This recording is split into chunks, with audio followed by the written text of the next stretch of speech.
Project చెరువు కింద నీళ్లు తీసుకుంటే బంద్ చేసినాం, నీటి తీరువ రద్దు చేసినాం. అట్లా ఎన్నో సదుపాయాలు చేసుకున్నాం. రైతులు బాగా జరుగుతుంది. అప్పుడప్పుడు ఏమవుతుంది, కొన్ని దుష్ట దినాలు వస్తాయి, చెడు గడియలు వస్తాయి. మనోళ్ళు కూడా అలవోకగా ఓట్లేసారు.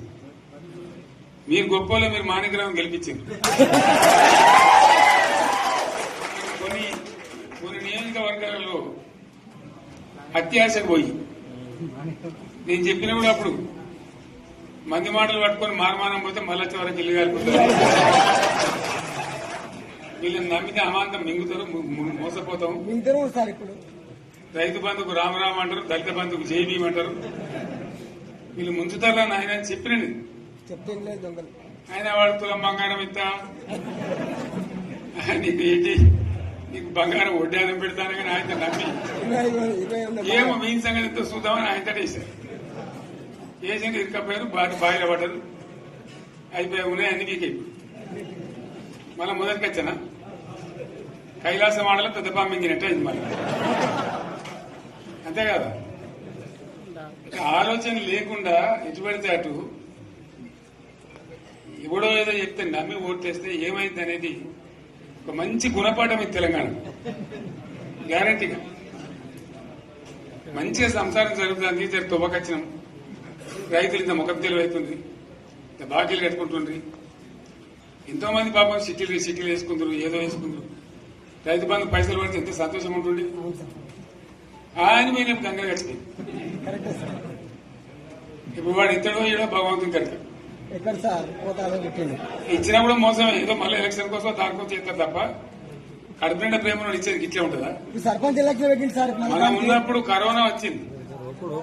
కరోనా వస్తే రైతు బంధు ఆపలేదు. కరోనా వచ్చి రాష్ట్రానికి రూపాయి ఆదాయం రాకపోయినా 4-5 మంచి స్కీములు తెచ్చి ఇవాళ కాపాడుకున్నాం. గౌరవంగా బతికింది రైతులు. బీమా వచ్చినండి. రైతు బీమా పెడితే ఎంతమందికి సాయం జరిగింది.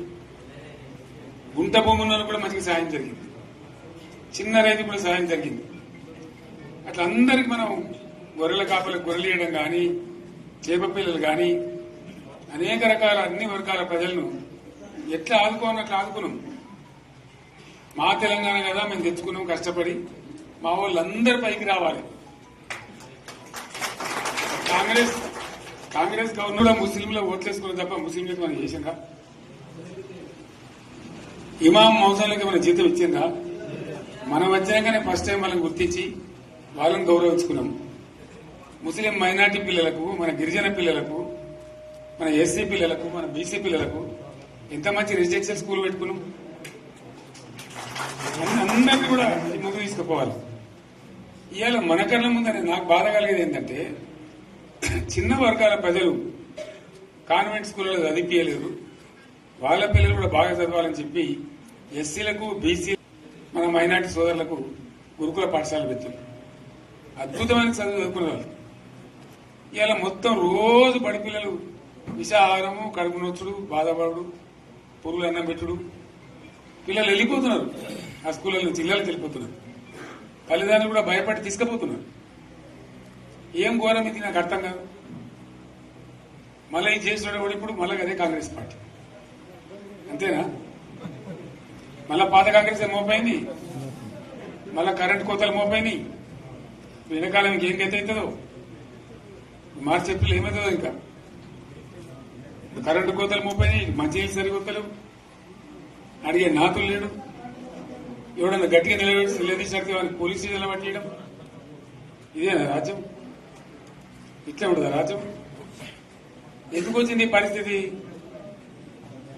చెప్తా. నాకు తెలిసి నాకేం గుర్తులేదు. నేనేమంటున్నా అంటే, ఇట్లా అనేక పనులు చేసుకున్నాం మనం. గోదావరి నుంచి నీళ్లు తెచ్చుకున్నాం. నీళ్లు తెచ్చుకొని మంచినీళ్ళ తర్వాత సాగునీళ్ళు ఎప్పుడబడ్డాయి. మెదక్లో యువతల ప్రాంతం అంతా కొంత అందినే నీళ్లు, పాత మెదక్ జిల్లాలో. నీటికి మిగిలిపోయినాయి మన 2 తాలూకాలు, నారాయణఖేడ్, జైరాబాద్. వాళ్ళకి నీళ్లు కావాలి. ఎట్లా రావాలి గోదావరి నీళ్లు? సింగూరు ఒక టైంలో నిండుతుంది, ఒక టైంలో నిండదు.